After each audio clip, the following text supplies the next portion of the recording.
waiting room? What do you mean I'm not the only one applying for this position? So you're applying to be the crafting god?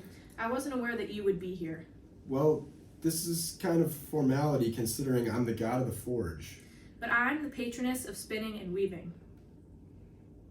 How's that son of mine doing? Look, I've been wanting to... Wanting to what? Apologize for ejaculating on my leg as I ran away from you? Your father gave me permission to marry you. It's not my fault that you resisted. How is Ericthonius? You neglected to mention. He's a king. My son is a king. Well, he's only your son because you took him from me. I was fleeing and thought that a child shouldn't be exposed to the kind of father who would rape just to get what he wants. Your father said I could marry you.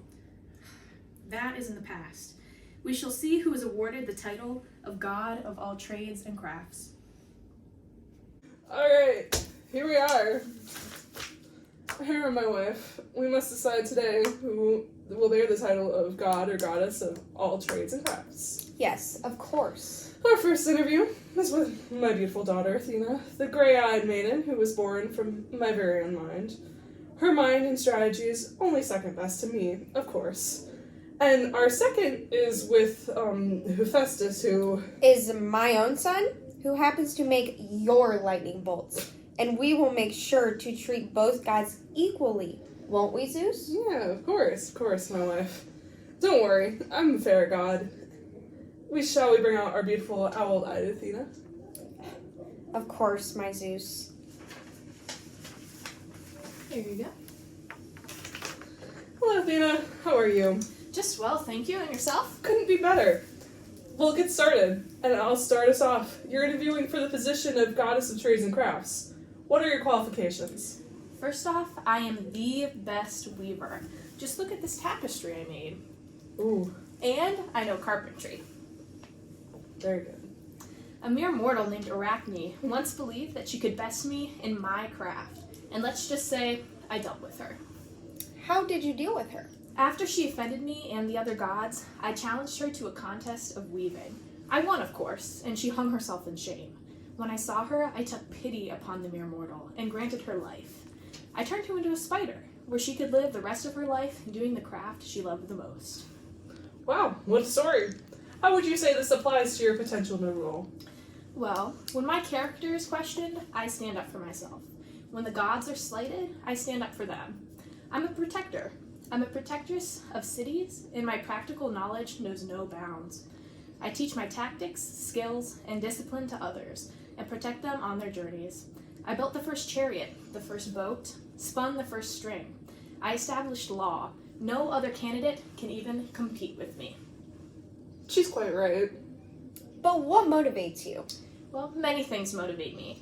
The citizens of the cities I protect bring me peace. I carry with me my Aegis, which represents the skin of a giant named Pallas, whom I killed in the Gigantomachy.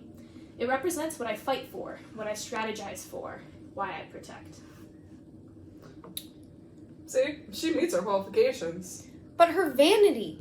She once competed with Aphrodite and I, and believed that she was fairest goddess. In what world? She, who was born from a man? How unnatural. She was born by me, the god of gods. I worry that your unwavering confidence may prove to be a negative trait for the job. Can you prove how it won't prevent you from being the goddess of craft? My confidence is a strength, which is not unearned. Mortals celebrate my birthday and call it the Panathena. The goddess of craft should be a leader for mortals. They need someone who has the confidence to teach them. They need someone who will listen to the call of duty. They need me. Fair enough. Thank you for coming in, my dear daughter. Please head back to the lobby, and we'll be coming to get you shortly. Okay.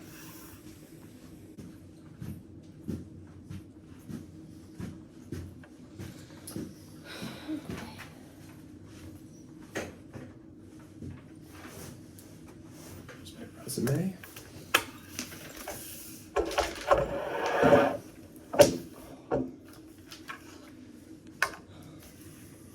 How you doing today, sir?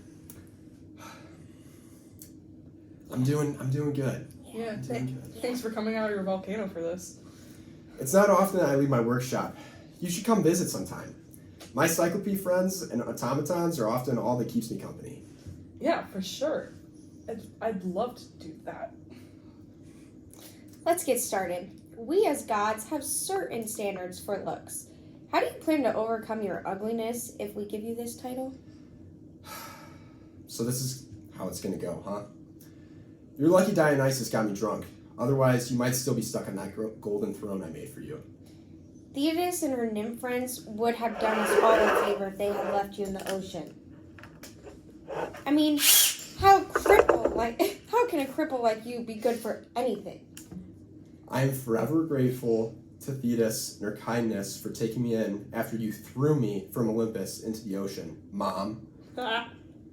When Thetis came to me, distraught, fearful for her son's safety, I was glad to help her by making Achilles a new set of armor and a shield. Just as the largest flame begins as a mere spark, I was born with 2 lame legs, and my mother dismissed me without the foresight to see what the weakly spark could become. Thank goodness Thetis could see it. I think what your mother is trying to say is, how can you expect us to have a lame god such as yourself as the face of all crafts? Sure, I'm slow, but when does that stop me? Think of how many times I've caught those with 2 perfectly good legs. I caught Ares with my adulteress, now ex-wife, Aphrodite, for all to see, as you might remember. I understand he's the pretty boy and he's got 2 good feet, but what did she see in him? Guess it shows that I fell for the looks too, even though if anyone should know better than to judge a book by its cover, it's me. Could you refresh us on some of your works that you've done for the other gods? Yeah, of course. Well, starting with you, Zeus, the Cyclopes and I created your thunderbolt, which you used to defeat the Typhon. I sculpted the female companion to mortal man, Pandora, for you as well. Helios' chariot is still running well, carrying the sun across the sky daily. And then there's Apollo and Artemis, who have their arrows, Aphrodite's girdle, Hermes' helmet. As you know, we're also interviewing Athena as well for this position. What makes you think you deserve this more than her? My soulmate, Athena. If she'd let me come closer to her, maybe she'd finally see that we have so much in common. Sorry I got sidetracked thinking about how cute she looks with her helmet on. Anyways, talented as she is, when she needed weapons made, she asked me for help, and I made that spear you always see her with.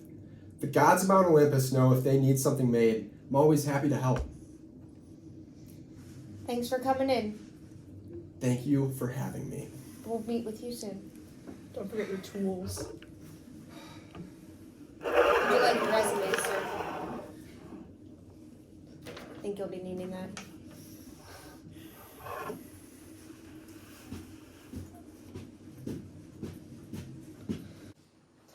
As you both know, each of you were fighting for the same position here. And while both of you may be excellent choices, unfortunately, there is only room for one god of crafts and trade. Hephaestus, your interview was subpar. Yes, you assist in weapons, but what more do you have to offer? There seems to be nothing exciting about you. And your looks just won't work. They just won't work as the face. I'm sorry. But I mean, let's be honest. Please just take your crippled ass out of that door. What? Faster. Go. Go. Have a nice day, though. Yes. With that said, Athena, we would love to offer you the position of God of Crafts and Trade. Your face will look much better than Hephaestus as our head goddess. Your weaving skills are unmatched. We know with your wisdom that you'll go super far in this position. Thank you so much. We look forward to working with you.